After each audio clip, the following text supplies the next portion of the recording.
Imagine holding a simple copper coin in your hand, a coin that millions of Americans once used every single day to buy candy newspapers or a morning cup of coffee, yet hidden within that small coin is a story that stretches back to the heart of the American spirit. The Lincoln penny of 1963 is not just a piece of change, it is a reflection of history, politics, art, economics, and the enduring legacy of Abraham Lincoln. When we dive into the story of the 1963 penny, we uncover a tale that begins decades earlier in 1909, when the Lincoln cent was first issued to mark the centennial of Lincoln's birth. It was the first circulating American coin to feature a real person, and it carried with it the power of symbolism representing honesty, leadership, and unity. By 1963, the Lincoln penny had been in circulation for more than half a century, and the United States was a nation in transition. The early 1960s were a time of optimism and tension. The country was experiencing rapid economic growth. The space race was underway, and civil rights movements were gaining momentum at the same time. International pressures and Cold War rivalries shaped policy decisions and influenced every level of society. Coins minted in this period were more than pocket change. They were silent witnesses to an age of transformation. The Lincoln penny of 1963 was struck at two principal mints, Philadelphia and Denver. The Philadelphia Mint produced coins without mint marks, while the Denver Mint carried the letter D beneath the date together. They created hundreds of millions of these cents, ensuring their wide circulation in every corner of the country to the average person. It was just a penny, but to the collector and historian, the 1963 cent holds a mirror to the culture and industry of its time. These coins were struck primarily from an alloy of 95% copper and 5% tin and zinc, giving them the distinctive reddish-brown tone that collectors still admire. Today, their weight was 11 grams, and their diameter was 19 millimeters, specifications that had been standard for decades and would remain until the dramatic changes of 1982, when rising copper prices forced a shift in composition. The obverse design of the 1963 penny retained. The portrait of Abraham Lincoln, created by Victor David Brenner in 1909, his profile facing right is a design that remains instantly recognizable, even to those who are not coin collectors above his head. The motto, "In God We Trust," is prominently displayed. The word liberty rests to the left, and the year 1963 is positioned to the right for coins minted in Denver. The small d appears just below the date. This design, although simple, has endured for over a century, and its familiarity is part of what makes it so iconic. On the reverse of the 1963 penny, we find the wheat ears design created to accompany the Lincoln portrait. When the coin first debuted in 1909, two stylized sheaves of wheat frame the words 1 cent and United States of America above them. The national motto, E pluribus unum, reminds us of unity through diversity. By 1963, this reverse design was nearing the end of its era, as it would be replaced in 1959 by the Lincoln Memorial design. However, many 1963 pennies still featured remnants of earlier striking techniques, and their artistic clarity often varies depending on how well the dies were prepared. To understand the full story of the 1963 Lincoln penny, we must also consider the broader economic context of the time. In 1963, the United States was moving through a period of sustained growth. The Kennedy administration sought to strengthen the economy through tax reforms and public investments. Inflation was low, unemployment was improving, and consumer spending was high. In this environment, coins circulated widely, and the production of cents was crucial to everyday commerce. The mint had to balance efficiency with quality, ensuring that billions of coins could be produced quickly yet accurately. Any small change in metal prices or minting technology could have wide-reaching consequences, which is why the composition of the penny remained stable until the economic pressures of later decades forced adjustments. Collectors today often study The 1963 penny for its varieties, errors, and minting quirks, while most examples are common and hold only face value in circulated condition. There are rare exceptions. Coins with doubled dies repunched mint marks, or off-center strikes can fetch significant interest and value for numismatists. These varieties are not merely curiosities, they are historical evidence of the minting process and the challenges of mass production. In the early 1960s, each error tells a story of human oversight or mechanical imperfection, and for many collectors, the hunt for these anomalies is part of the thrill of numismatics. But the story of the 1963 penny does not end with its minting or even its circulation. It also lives on in the cultural memory. Of the time, a penny in 1963 could buy a stick of gum or a piece of candy. School children might have filled jars with pennies as savings, and countless Americans dropped them into wishing wells or pressed them into the hands of children as tokens of luck. The Lincoln cent was everywhere from city streets to rural general stores, and in its quiet way, it linked generations together as we expand this history into a full journey lasting hours.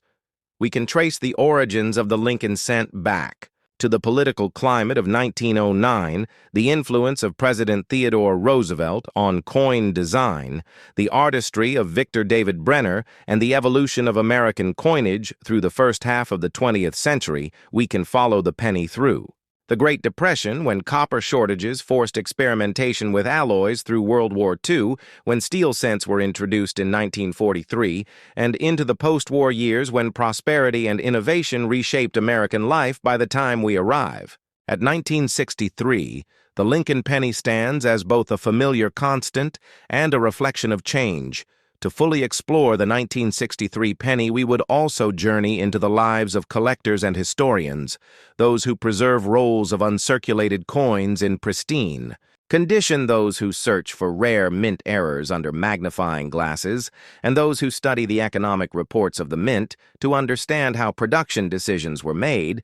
We would look at how the penny functioned in the economy of the time, what role it played in the everyday life of Americans, and why it remains so symbolic today, even as discussions continue about whether the penny should still be produced in the 21st century. The Lincoln penny of 1963 is more than a coin. It is a chapter in the long story of American currency.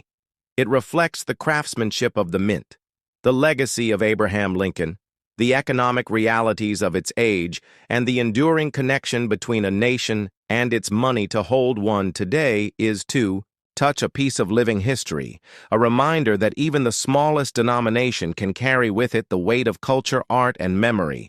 And when we unravel its story, we discover that the humble 1963 Lincoln penny is not just pocket change, but a window into the soul of America. Imagine holding a small copper coin in your hand, a coin so ordinary that millions of people have carried it in their pockets, used it in daily transactions, or left it forgotten in jars and drawers across the country. Yet when you look deeper into the story of the Lincoln penny from 1974, you find a fascinating chapter of American history, economics, politics, and numismatics all woven together into a single coin. The year 1974 is one of the most discussed and analyzed in the history of the Lincoln cent, not simply because it was part of the long-running series honoring Abraham Lincoln, but because of the pivotal experiments, controversies, and minting decisions that defined it and made it stand out in the eyes of collectors, historians, and economists. To understand why the 1974 penny has earned such a prominent place, we must first revisit the story of the Lincoln cent itself, which began in 1909 when the coin was introduced to mark the centennial of Abraham Lincoln's birth. Designed by Victor David Brenner, the coin became the first U.S. circulating coin to feature the portrait of a real historical figure, rather than an allegorical representation of liberty. For decades, the coin evolved slightly with design modifications, changes in mint marks, and adjustments to the reverse, but its importance in the American consciousness remained steady by the 1970s. The penny had been circulating for more than 60 years, and the U.S. Mint faced serious challenges: rising inflation, And soaring copper prices made it increasingly expensive to continue striking 1-cent coins with the traditional copper alloy. By 1973 and into 1974, the price of copper had grown so high that the metal value of the cent was approaching, or in some cases even exceeding, its face value. This situation put the government in a difficult position, since producing coins at a loss was unsustainable. The mint began to consider alternatives, and 1974 became the testing ground for one of the most remarkable experiments in modern U.S. coinage history. The United States Mint authorized the production of experimental cents made from aluminum instead of the standard copper alloy. The aluminum cent of 1974 became one of the most famous coin stories. In modern times, with over 1 million of these coins initially struck in Philadelphia and distributed to members of Congress for evaluation. However, the experiment faced opposition from various groups. Medical professionals expressed concerns that aluminum coins would not be visible on X-rays if accidentally ingested, which posed health risks. Vending machine companies worried about the effect on their machines, since many were calibrated for the weight of copper-based cents. Collectors and numismatists debated what such a dramatic change in composition would mean for the tradition of the Lincoln cent. Ultimately, the mint decided to abandon the aluminum experiment and recall the test coins. Although the vast majority of these experimental 1974 aluminum cents were destroyed, a few are believed to have escaped into private hands, which has fueled decades of controversy and legal disputes, since the United States government still considers them to be its property. This story alone has given the 1974 penny a legendary status among collectors, but the history does not stop there. The regular circulation strikes of 1974 were produced in massive quantities in Philadelphia, Denver, and San Francisco, with the Philadelphia coins lacking. A mint marked the Denver coins, bearing the D mark, and the San Francisco mint, producing both circulation strikes and proof issues for collectors. The composition remained the traditional bronze alloy of 95% copper and 5% zinc and tin. These coins, though ordinary in appearance, carry with them the shadow of the aluminum cent experiment, which forever altered the perception of the Lincoln penny. The proof sets of 1974 stand out as remarkable examples of craftsmanship, each one meticulously struck with sharp details, mirror-like fields, and frosted devices reflecting the skill of the San Francisco Mint. At that time, for collectors, these proof coins remain a gateway into understanding the broader historical and economic context of the period. The year 1974 was not only about the composition debate, it was also about the broader state of the American economy. The nation was reeling from inflation, the oil crisis, and political turmoil connected to the Watergate scandal. Every coin struck during this era is in some sense a small piece of a turbulent decade that reshaped the United States. The Lincoln cent served as a daily reminder of stability in the face of change, with the familiar face of Abraham Lincoln anchoring the nation's smallest coin. Even as the government struggled with bigger financial challenges, collectors also pay close attention to varieties and errors from 1974. As with many years in the Lincoln series, there are double dies repunched mint marks and other striking anomalies that have fascinated specialists and provided countless opportunities for in-depth study. These varieties have added richness to the history of the year and expanded the ways in which collectors engage with the penny. Market the enduring interest in the 1974 penny. Both ordinary strikes and the elusive aluminum tests underscores the deep connection between coinage and national history. Coins are not merely tools for commerce. They are cultural artifacts that tell the story of their time. The 1974 Lincoln penny is a perfect example of how a seemingly ordinary coin can embody debates about economics, technology, politics, and tradition, making it a centerpiece for collectors and historians alike. When we look back today, we see that the 1974 penny bridges the past and the future. It looks back to the legacy of Victor David Brenner's original design from 1909 and to the long-standing tradition of copper coinage in America, but it also points forward to the changes that would come later in 1982 when the mint finally transitioned from copper to a predominantly zinc composition.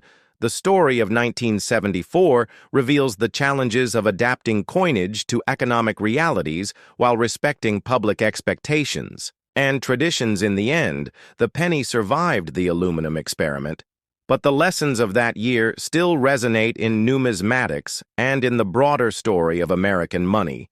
Whether you are a seasoned collector, a historian, or simply someone who has picked up a penny from the ground without giving it a second thought, the 1974 Lincoln cent offers a story worth exploring. It is a reminder that even the smallest coin in your pocket carries with it a tale of ingenuity, controversy, adaptation, and resilience, making the history of the 1974 penny not just about the coin itself, but about the very fabric of American life and the challenges of a nation in transition. Imagine holding in your hand a simple piece of American change, something you may pass along in a store without a second thought. Yet within that coin lies a story of artistry, history, economics, and national pride. The Washington quarter of 1987 is one such coin. And today we unravel its complete history in detail, a history so rich that by the end of this journey, you will never look at a quarter the same way again. The Washington Quarter series itself began in 1932 as a tribute to George Washington, the first president of the United States, marking the bicentennial of his birth. John Flanagan's design, featuring Washington's left-facing portrait, was selected and would become one of the most enduring designs in American coinage. The 1987 quarter belongs to that historic lineage, continuing the design that had by then become a fixture in pockets, purses, and cash registers across America. The obverse of the 1987 quarter bears the iconic image of Washington modeled after the bust created in 1785 by French sculptor Jean-Antoine Houdon, a design choice that was intended to capture the authentic likeness of the man who shaped the foundation of the nation. Above his portrait, the word "Liberty" is engraved, reminding Americans of the ideals upon which the country was built. To the left, the national motto, "In God We Trust," is etched firmly, standing as a declaration of faith and tradition, while beneath the portrait, the year 1987 is placed, a marker of time that roots the coin in its specific historical context. Turning to the reverse, the 1987 quarter features the heraldic eagle with outstretched wings, clutching arrows, and an olive branch, a classic symbol of American power and peace designed to represent the nation's balance between military readiness and its dedication to diplomacy.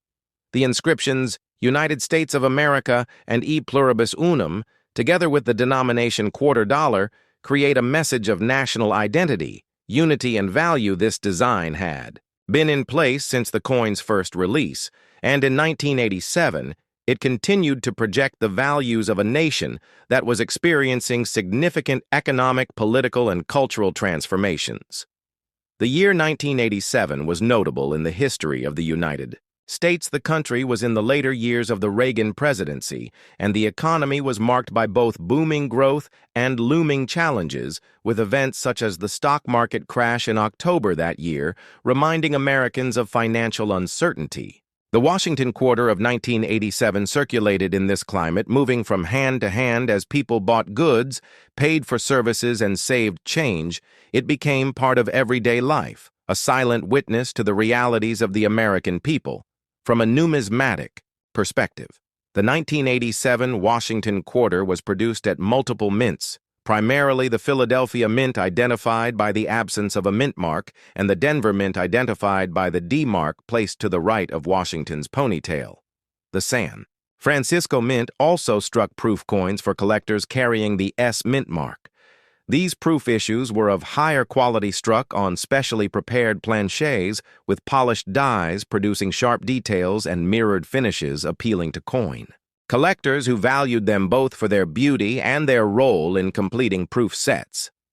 The composition of the 1987 quarter continued the clad standard that had been adopted in 1965 following the Coinage Act, which removed silver from circulating. quarters due to rising silver prices. Instead, the coins were made of a copper-nickel-clad sandwich structure with outer layers of 75% copper and 25% nickel bonded to a pure copper core. This change, which had been controversial in the mid-1960s, was by 1987 fully accepted by the public, though collectors always remembered the beauty and intrinsic value of the pre-1965 silver quarters. The 1987 issue represented the modern practical reality of United States coinage, a balance between affordability, durability, and circulation needs. In terms of mintage numbers, the Philadelphia and Denver mints each produced hundreds of millions of quarters in 1987, ensuring widespread circulation across the nation. The San Francisco Mint struck smaller numbers of proof coins, specifically intended for inclusion in collector sets as such, while the vast majority of 1987 quarters hold only face value today in circulated condition.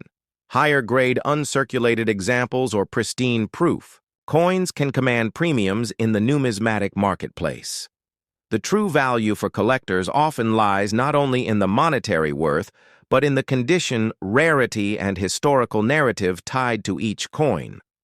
The design of the Washington quarter in 1987 remained unchanged, but its longevity was a subject of debate within the numismatic community. Some believed it was time to update the design, as the coin had been circulating for over 5 decades. Others argued that the Washington portrait and eagle reverse had become iconic symbols too deeply rooted in American culture to be replaced in deed. The Washington quarter design would persist for another decade before the 50-state quarters program launched in 1999, bringing dramatic changes to the reverse designs and capturing the imagination of millions of Americans. The 1987 quarter therefore represents a late chapter in the long-running original Washington quarter series that stretched from 1932 to 1998, examining the cultural role of the quarter in 1987 also reveals fascinating insights. By that time, vending machines, arcade games, and payphones all relied heavily on quarters as the standard unit of operation. This gave the coin an outsized importance in daily life beyond its face value. A single quarter could grant you a phone call, a video game, a snack from a machine, or even serve as the deciding coin flip in moments of chance and decision-making. The 1987 Washington quarter, therefore, was not only a piece of money, but also an essential token of American culture woven into the fabric of social and economic interactions. Collectors today often seek the 1987 quarter in high mint state grades, where luster, sharp strike, and absence of wear elevate the coin's beauty. Such coins may come from original bankrolls, mint sets, or proof sets, and finding pristine examples can be a rewarding pursuit for numismatists who value condition, rarity, and the connection to American history. Some error coins from the year, such as off-center strikes, double dies, or clipped planchets, add an extra layer of intrigue and can be far more valuable than regular issues, providing collectors with exciting challenges in their search to truly appreciate the 1987 Washington. Quarter one must see it as more than a small piece of metal.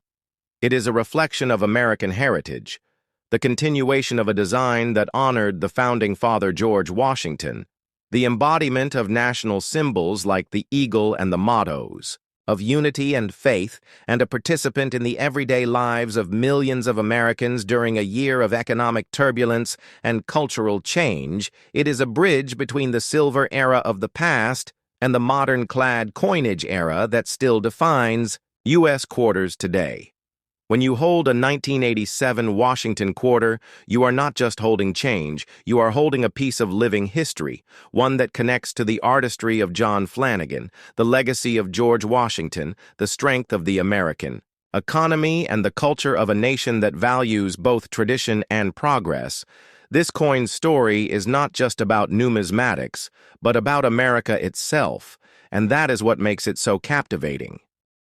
The story of the 1980 Washington quarter is far more than just a piece of metal with a face on one side and an eagle on the other. It is a story of American heritage, economic change, and numismatic tradition, all wrapped into a coin that millions of people carried in their pockets, yet only a fraction of them ever truly understood.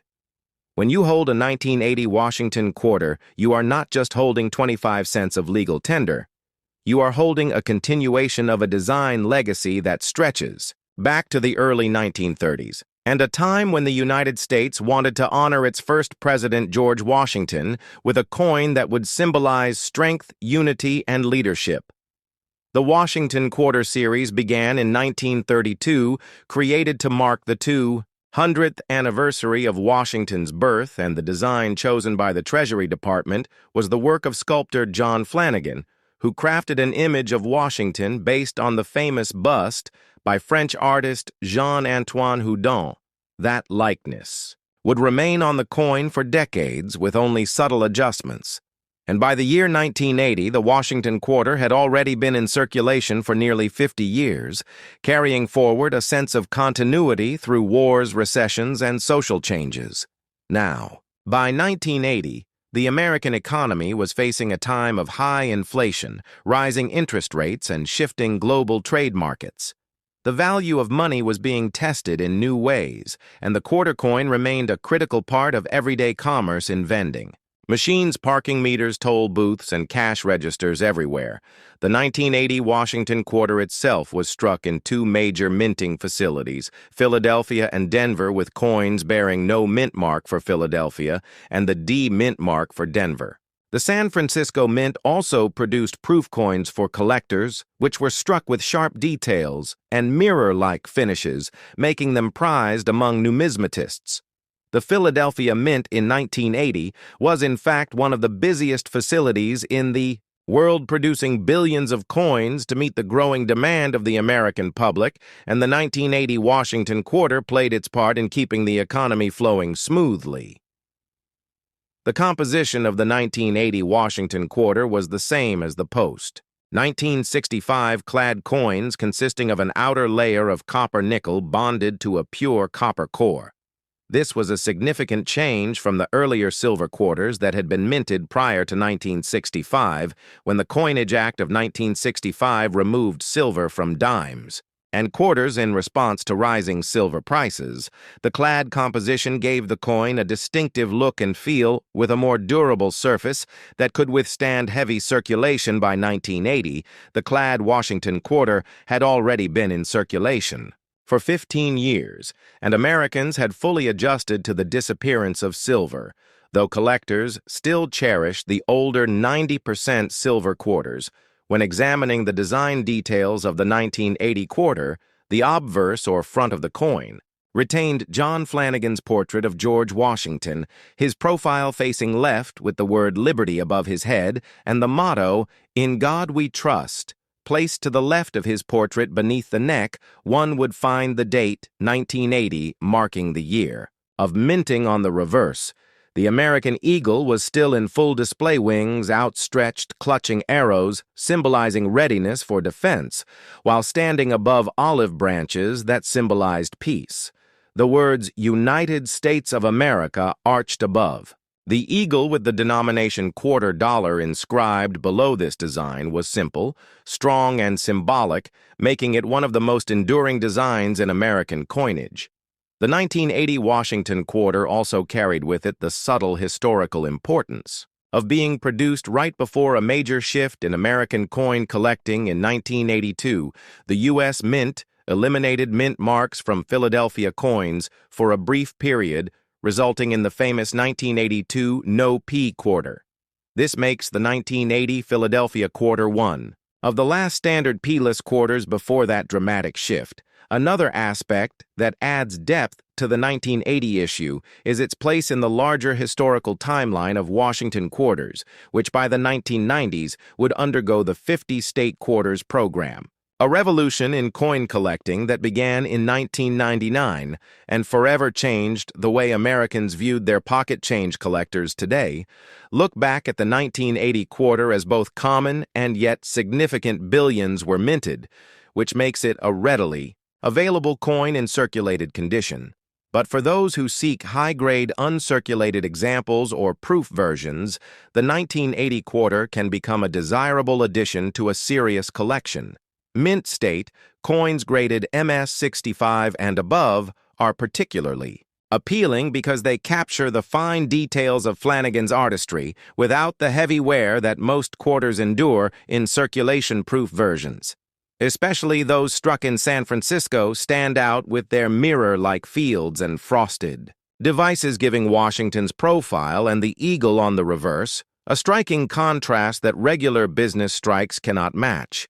Beyond the coin itself, the 1980 Washington quarter reflects the culture and history of the late 1970s and early 1980s, an era of technological growth, the dawn of the computer age, the Cold War tensions with the Soviet Union, and a struggling American economy. Coins from this period become silent witnesses to the transactions that shaped people's daily lives, whether it was buying a newspaper from a corner stand or using a payphone, which often required a quarter.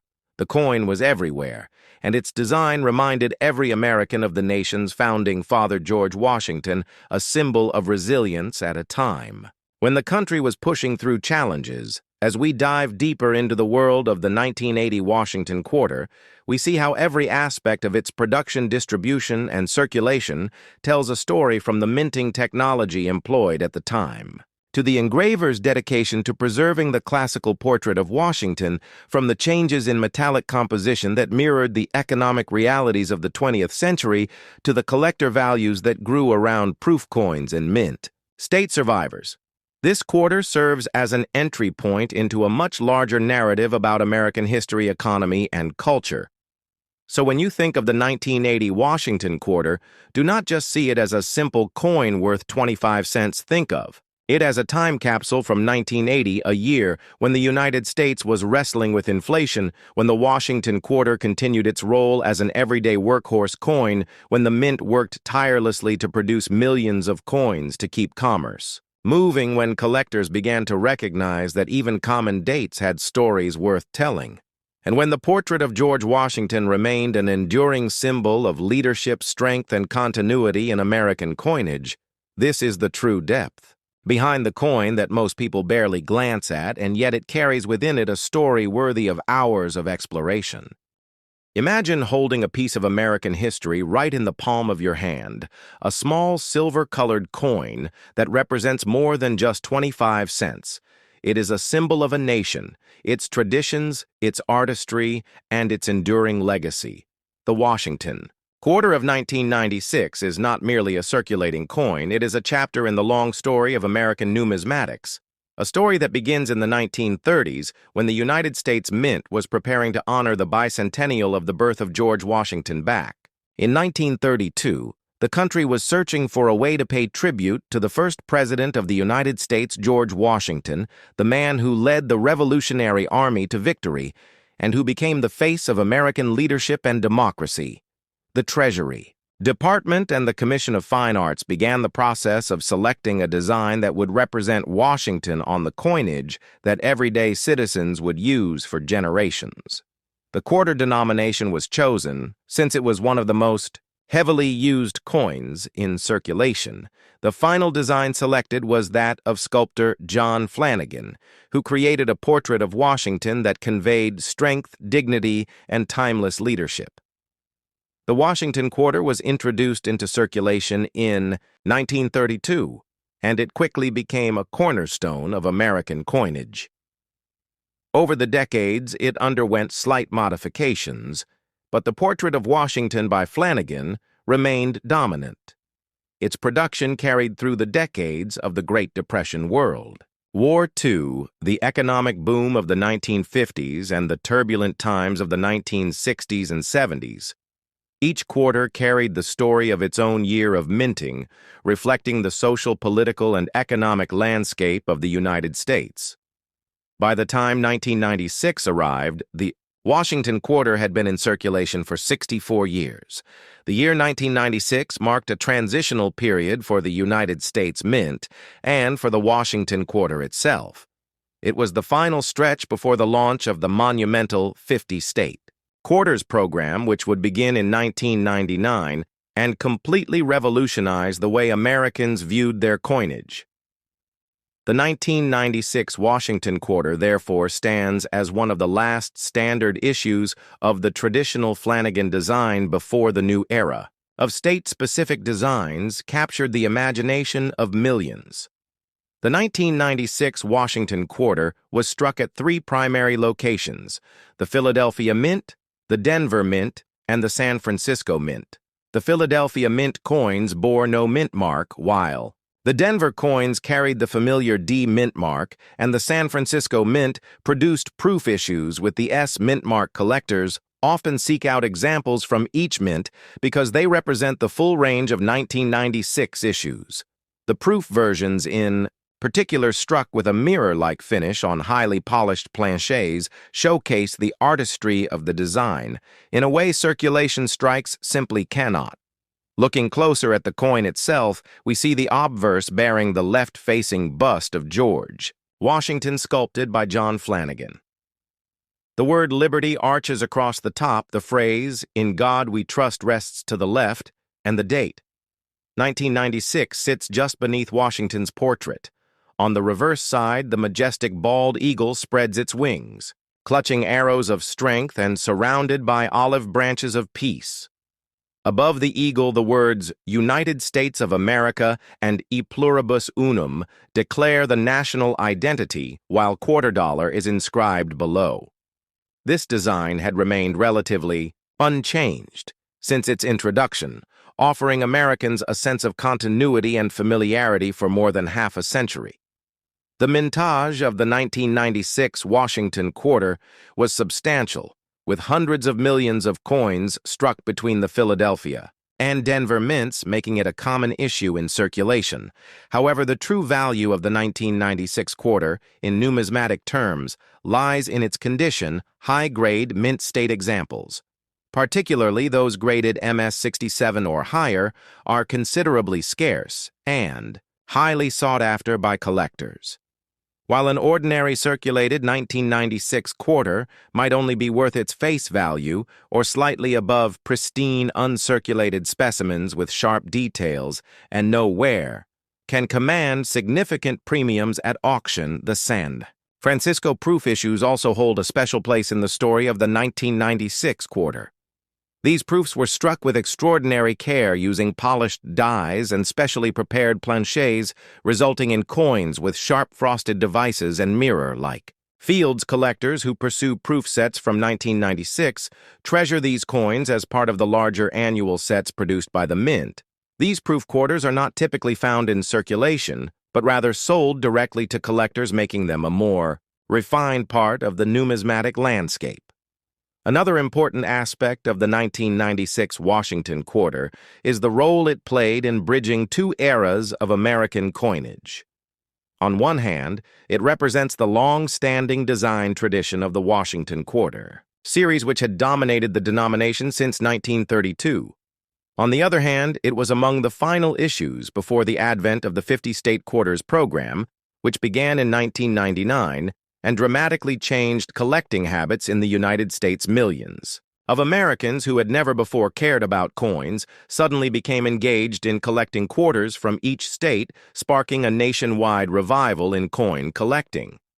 The 1996 quarter, therefore, is seen as one of the last of the classic quarters. Before this explosion of public interest, historically speaking, 1996 was also a significant year in the United States. The nation was in the midst of the Clinton presidency. The economy was strong and the country was preparing to enter a new millennium. The coins minted during this time, including the Washington Quarter of 1996, are tiny time capsules of that era. They circulated through the pockets of Americans who were living through technological change, the growth of the internet, and a sense of optimism about the future. When you hold a 1996 quarter today, you are holding a reminder of that moment in history. Collectors and historians alike pay attention not only to the mintage numbers and mint marks, but also to varieties and errors. Errors, such as off-center strikes, double dies, or planchet flaws, can dramatically increase the value and intrigue of a 1996 quarter. While most coins struck that year were standard circulation strikes, a few error coins escaped the mint and now command strong premiums among specialists. For collectors, this adds another layer of fascination to the 1996 quarter, since finding one of these rare varieties can be both exciting and rewarding. The Washington Quarter series overall had already cemented itself as one of the longest-running coin series in American history. By 1996, it had survived transitions in minting technology, the removal of silver content in 1965, and the gradual introduction of clad coinage. The coin had moved from being a silver piece of real intrinsic value to a copper nickel-clad piece whose worth was symbolic rather than metallic. Yet its role in American commerce and culture remained strong, and its image of Washington continued to be instantly recognizable. Across the nation, if we consider the artistry and symbolism of the coin, we see deeper meaning in its design.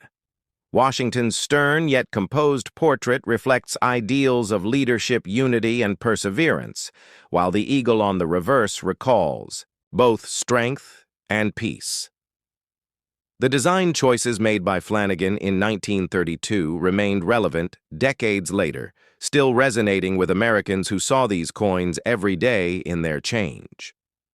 The 1996 quarter, therefore, was not just a coin, it was a work of art produced on a massive scale, a democratic art form that passed through the hands of millions. In conclusion, the 1996 Washington Quarter stands as a meaningful artifact within the larger timeline of American coinage. It represents the continuation of a beloved design, the transition toward a new era of collecting, and a reflection of the American experience in the mid-1990s. For collectors, it offers opportunities to appreciate condition, rarity, and proof quality. For historians, it offers a window into the values and priorities of the United States at that time. And for everyday people, it remains a reminder that even the smallest coins in our pockets carry stories that stretch back generations.